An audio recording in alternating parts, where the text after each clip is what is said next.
This is a 7th standard Indian school textbook, and in practically all such books there is a pledge printed which goes like this: India is my country. All Indians are my brothers and sisters. Now just imagine 1,000 years from now, only a fragment of this page is discovered by people of a new civilization.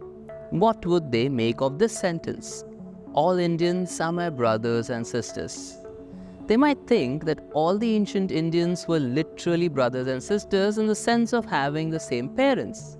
Some could also venture to hypothesize that since all Indians were brothers and sisters, they never married each other. Certainly, it sounds crazy to us today, as we know that this sentence is not to be taken literally and it has a more symbolic meaning. The same is the case with the Bible. In interpreting the biblical text, the language and the context makes all the difference. We shall in this episode of The Bible Explained explore the various types of biblical genres and some common literary devices found in the Bible. So let's begin.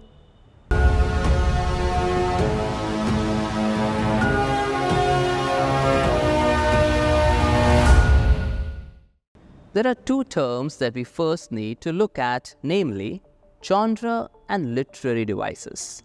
A genre is a particular type of literature, painting, music, film, or other art form which has its specific characteristics. Example, in movies you have action, horror, comedy, romance, etc. Similarly, in the Bible we have different genres of writing. The first and most widely used genre is narrative. This includes books of the Bible or sections of the Bible which simply tell the story of what happened. In the Old Testament, Exodus, 1 and 2 Kings, 1 and 2 Samuel are examples of books that are made up primarily of narrative. While in the New Testament we have the Acts of the Apostles, which tells the story of the early church. The narrative tells us what happened according to the purposes of the author. Sometimes there are spiritual lessons from events, and sometimes these are just stories. Remember the famous hymn, "As the deer pants for the water, so my soul longs after you"? This hymn is based on Psalm 42, which, like other psalms, is written in poetry form. The power of poetry comes through the use of vivid, figurative language and expresses emotions. Poetry is the second most widely used genre in the Bible. The third genre is prophecy. The prophetic books contain primarily numerous short-spoken or preached messages, usually proclaimed by the prophets of God. They also contain visions as well as short narrative sections and symbolic acts. Most prophecy is found in the Old Testament, although some are also found in the New Testament, such as portions of Revelation. We must read Old Testament prophetic books as God's challenge to the original audiences, and then we apply the lessons to our day. The next genre is wisdom. These are collections of wise sayings meant to shape the moral and ethical lives of their readers. Example, Proverbs, Job, and Ecclesiastes in the Old Testament and the book of James in the New Testament. The wisdom literature focuses on living a day-to-day godly life in a complicated world. We then have the Gospels, which is the Greek meaning good news. Matthew, Mark, Luke, and John, though could be said to be narratives as they are in the way telling the story of Jesus, they are much more than mere stories. The Gospels are a faith account of the true believers relating first-hand accounts about the life and teachings of Jesus. The Gospels are a faith proclamation and not a historical or scientific text.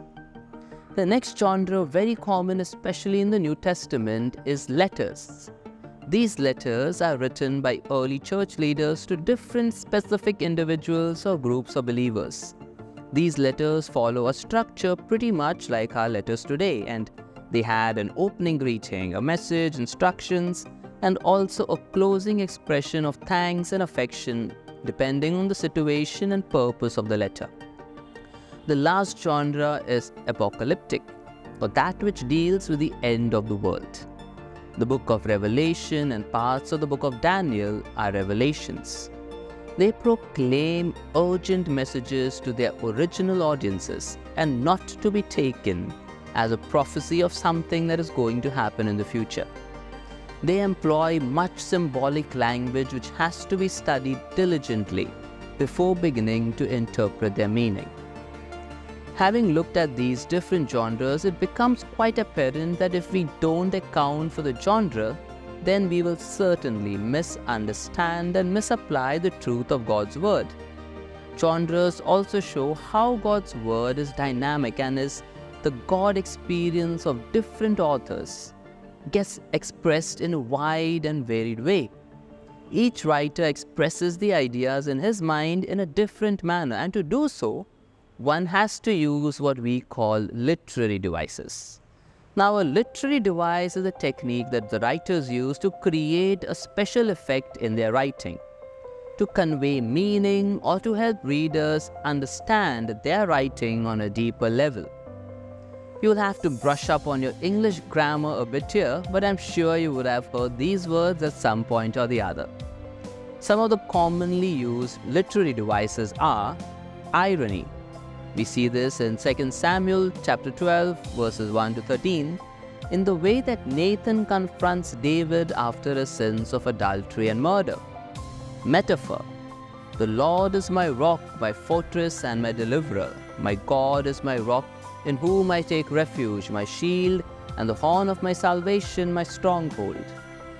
Rocks as metaphors are used when we want to refer to things that are strong, solid and will not fail us. So here we can see that Psalm 18:2 is saying that God will always be there for you. Similarly, in Isaiah chapter 53 verse 6, all we like sheep have gone astray. Isaiah compares the Israelites to sheep and says they are like them because sheep have a reputation for wandering, just as the people strayed away from the Lord. Personification. Destruction and death say, we have heard a report about it with our ears. Hyperbole. If your right eye causes you to sin, tear it out and throw it away. It is better for you to lose one of your members than for your whole body to be thrown into hell. Surely, this is not what Jesus wants us to do. In hyperbole, the writer or speaker exaggerates to create a strong effect. Synecdoche. In synecdoche, a part is used for a whole, or a whole is used for a part. All flesh had corrupted their way on the earth. Genesis chapter 6 verse 12. Flesh is used for the whole person. In this video, we have looked at only a few of the literary devices that are used in the Bible, and it is certainly not an exhaustive list. So the next time you read a biblical text, pause and ask yourself, which genre of writing is this, and which literary device is used by the author? Once you are able to figure these out, the meaning of the text will unravel itself. Thanks for joining me on this journey in exploring the Bible. I look forward to hearing from you how you are finding this series. Take care and see you soon on another episode of The Bible Explained.